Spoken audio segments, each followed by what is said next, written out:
स्वागत है आप सबका डिवाइन डेज़ी काउंसलर चैनल में दोस्तों। आज एक बहुत ही पर्सनल इम्पोर्टेंट टिप्स शेयर करना चाहूँगी, लेकिन मैंने पहले सोचा ये वीडियो जो है मैं healing hearts bye divine daisy channel है उनके साथ शेयर करूँगी। लेकिन फिर मुझे लगा कि हीलिंग की ज़रूरत तो हर आत्मा को है, हर सोल को है, और जो चीज़ मैं बताना चाहती हूँ मेरी कहानी के ज़रिए उसकी ज़रूरत हर किसी को, मतलब कहीं ना कहीं वो काम लग सकती है, चाहे वो किसी भी तरह के स्पिरिचुअल अवेकनिंग या किसी भी तरह की स्पिरिचुअल सोल है भी या नहीं, लेकिन ये चीज़ें हर किसी को मदद कर सकती है। तो होप आप इस चीज़ को समझिए। सबसे पहली बात, मुझसे जो भी कंसल्टेशन लेते हैं जो भी लोग, उनको मैं कोई ना कोई पर्सनल, मतलब उनकी फेथ के हिसाब से, उनके धर्म के हिसाब से, उनके टाइम के हिसाब से कोई ना कोई स्पिरिचुअल प्रैक्टिस हमेशा सजेस्ट करती हूँ।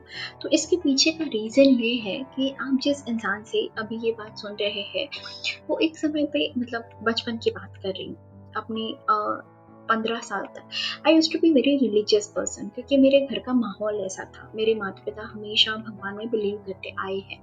लेकिन उसके बाद एक लंबा समय ऐसा चला गया जहाँ पे मैंने भगवान को सही तरीके से ना जानने की कोशिश की, ना माना।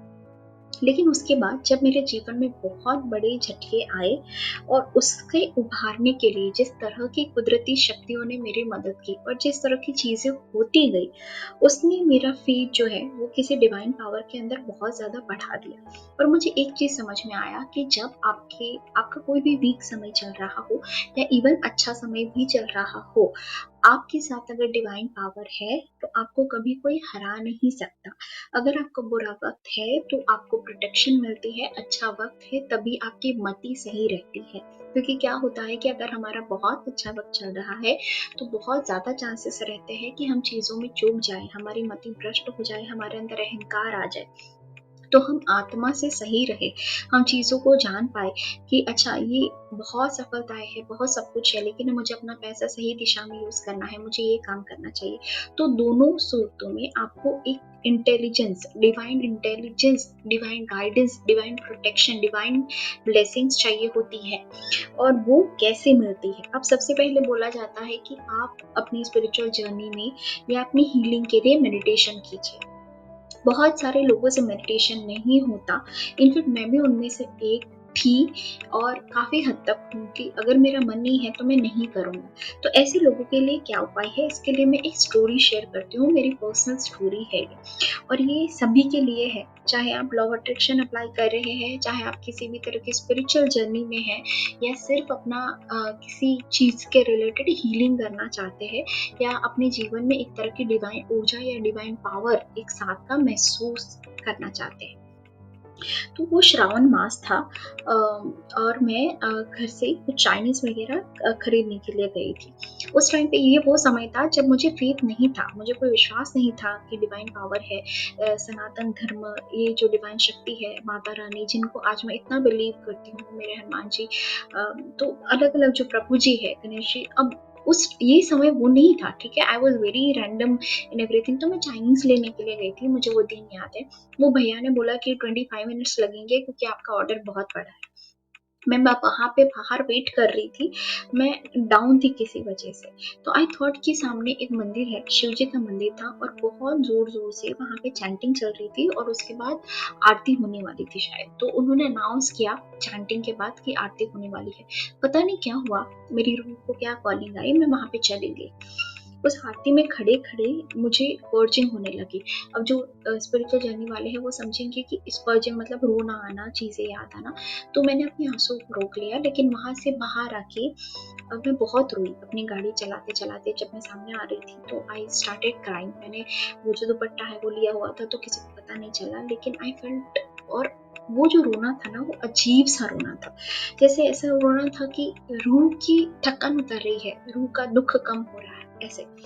सही वाली हीलिंग थी, क्योंकि आंसू से भी बहुत सारी हीलिंग हो जाती है। ठीक है, मैं अपना खाना लेके आ गई, लेकिन मुझे ये एक्सपीरियंस बहुत ही डिवाइन और बहुत ही अलग लगा कि वहाँ पे जोर जोर से मंत्र बज रहे हैं। तो मुझे एक चीज़ वहाँ से समझ में आई, अभी तक मेरे दिमाग में ये चीज़ बैठी नहीं थी कि अच्छा, आरती में जाके ऐसी डिवाइन जगह पे जब यहाँ पे मंत्र चैंटिंग हो रहे हैं, आरती हो रही है शाम को 7 बजे, सुबह 7 बजे, तब आप जाते हैं तो आपके अंदर एक अलग सी ऊर्जा का प्रवाह जो है वो आता है। तो क्योंकि डिवाइन एनर्जीज तो है, 100% है, तो अभी आपकी शक्तियां काम नहीं कर रही है, आपके जीवन का समय अच्छा नहीं चल रहा है, तो ये जो शक्तियां है वो आपके अंदर एक तरह की पॉजिटिव ऊर्जा भर देती है, जिससे आपके अंदर, चाहे फिर उसको हम सेल्फ लव बोलते हैं, ग्रैटिट्यूड बोलते हैं, पॉजिटिव एटीट्यूड बोलते हैं, वो जो चीजें करना है वो बहुत आसान हो जाता है। जैसे इनका सहारा मिल जाता है, जैसे कोई इंसान बीमार है तो उसको ग्लूकोज चढ़ाया जाता है तो उसको शक्ति आती है, तो एक तरह का ग्लूकोज है।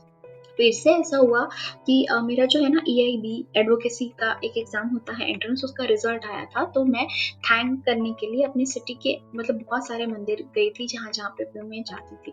तो जब मैं गायत्री माता जी के मंदिर पहुंची तो वहाँ पे आरती हो रही थी।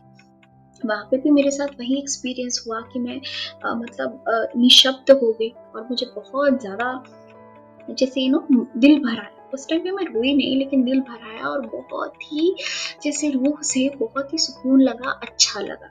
और ये सब एक्सपीरियंसेस जब हो रहे थे तो उसके बाद वाला समय अब जब मैं याद करती हूँ तो मुझे लगा कि मेरे रास्ते धीरे धीरे खुलने लगे। अभी रिसेंटली ये हुआ कि मंगलवार था, गणेश जी के मंदिर मैं जा रही थी तो बहुत लेट हो गया, तो इवनिंग में मैं गई, मैं जाती ही हूँ, तो इवनिंग में गई, इतना काम था तो वहां पे गई तो मंत्रा मतलब वो चल रही थी, धूप आरती वगैरह। जैसे ही मैं वहां पे मैंने 15 मिनट बिताए, मुझे लगा कि इतना टेंशन था, उसके अगले वाले हफ्ते में इतना काम था कोर्ट का, इधर उधर का सब कुछ पैसा, मुझे लगा कि मुझे सब कुछ वहां से निकल के आरती अटेंड करके समझ में आने लग गया। तो इससे ये जो चीज है वो मैंने एक चीज समझी है कि जब आपको कुछ चीजें समझ में नहीं आ रही, आप खुद से मेडिटेशन वगैरह नहीं कर पा रहे हैं, तो ऐसी किसी धर्म से जुड़ी हुई स्पिरिचुअल जगह पे, जब वहां पे डिवाइन चैंटिंग हो रही है, कोई स्पिरिचुअल प्रैक्टिस हो रही है, उन जगहों पे जाके बैठ जाइए।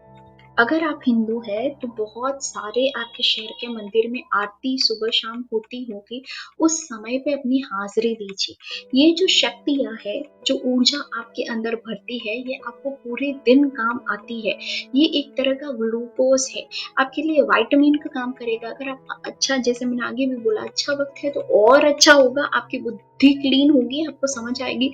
बुरा वक्त है तो उसमें से निकलने का जो हौसला, हिम्मत, जो आप कहीं तरीके से रास्ता नहीं ढूंढ पा रहे हैं, और अगर इस वीडियो तक आए हैं, प्लीज ये अगर 21 दिन तक भी करेंगे तो बहुत अच्छा होगा। इस चीज को मैंने पकड़ लिया कि ये एक्सपीरियंसेस मेरे अंदर कुछ अलग सी चीजें महसूस करवा रहे हैं, यही मेरा मेडिटेशन है, यही करने से मुझे बहुत अच्छा लगता है। तो अब जब भी मुझे हैवी महसूस होता है या मुझे रिलैक्स होना होता है, रूह से शक्ति की जरूरत होती है, जिससे अगर आपकी रूह को आप ताकतवर बनाएंगे, मन से मतलब आप शक्तिशाली हो जाएंगे, तो जीवन में और चीजें बहुत आसान हो जाती है। तो मैं हमेशा कोई ना कोई आरती इवनिंग में, सुबह तो मेरे लिए पॉसिबल बिल्कुल नहीं होता है, इतना ही हैक्टिक शेड्यूल होता है, तो इवनिंग में जिस भी मंदिर में आरती हो रही है, आई गो देयर, अटेंड इट, तालियां बजा के, जिसको भक्ति रस कहते हैं वो लेते हैं, तो आपको यू नो बहुत बहुत बहुत सुकून मिलता है, शक्ति मिलती है, ऊर्जा मिलती है, बहुत परमात्मा का आशीर्वाद मिलता है, ब्लेसिंग्स मिलती है, वहाँ पे अजीब सी ऊर्जा होती है। हमारा देश धर्म से जुड़ा हुआ है, इतना कुछ है यहाँ पे, जस्ट गो एंड ट्राई। तो मेरी टिप्स यही है, ये मेरा पर्सनल एक्सपीरियंस था, मैं यहीं पे शेयर कर रही हूँ डिवाइन डेजी काउंसिल चैनल पे, क्योंकि यहाँ पे भी बहुत सारे लोग होंगे जिनको इन चीज़ों की ज़रूरत होगी। तो अगर आपसे मेडिटेशन नहीं होता है, अगर आपसे कुछ भी नहीं होता है, ये छोटी सी चीज़ तो आप अपने लिए कर सकते हैं। ऐसे पावर हाउस से जुड़ के उनसे शक्ति लेंगे तो आपकी हीलिंग, आपका ट्रांसफॉर्मेशन, आपके जीवन में सक्सेस आना, आपकी बुद्धि क्लियर होना, आपके अंदर आत्मिक शक्ति आना, जिससे जीवन में हर तरह का अबंडेंस आना बहुत आसान हो जाएगा। ठीक है, मिलेंगे किसी और वीडियो के साथ। Thank you so much.